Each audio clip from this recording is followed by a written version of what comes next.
வசூல் பண்ணிட்டு வர சொன்னா எங்க எலும்பு கடிச்சு தெரியுதோ தெரியலையே. ஐயா தர்மம் பண்ணுங்க சாமி. ஐயோ நோட்டா இருந்தாலும் பரவாயில்ல சாமி, தர்மம் தலகாக்கும். ஐயோ பசியில உசுறு போகுது, சாப்பிடறதுக்கு ஏதாவது இருந்தா கொடுங்களேன்.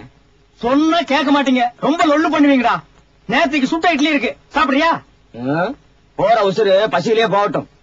ஆமா நீங்க அதைத்தான் நீங்க போறீங்களா? ஆமா.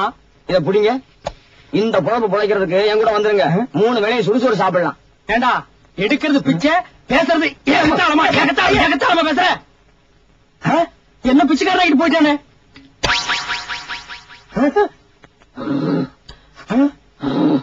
என்னடா அது? நம்ம செட்டியார்ட்ட மை செட்டு போட்டோம்ல, அந்த பணத்தை கேட்ட கொடுக்க மாட்டேன்ட்டான். அதான் காலை கடிச்சு எடுத்து வந்துட்டான். ஏன் மாசம் போட்டீங்க? ஆட பரதேசினாயே, அவன் கிட்னியை கடிச்சிட்டு வந்திருந்தாலும் 5000 10,000 ஆஸ்பத்திரி விட்டாலும் பொழைச்சிருப்பேன்.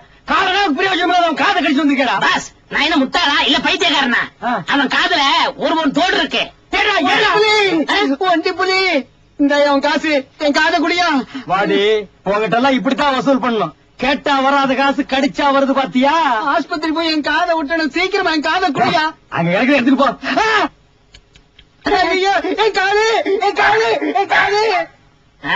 அப்புறம் பாஸ் எனக்கு 2 மாசம் சம்பளம் பாக்கி இருக்கு, அதை எப்ப கொடுக்க போறீங்க? ஐயோ அம்மா, இந்த வச்சுக்கடா.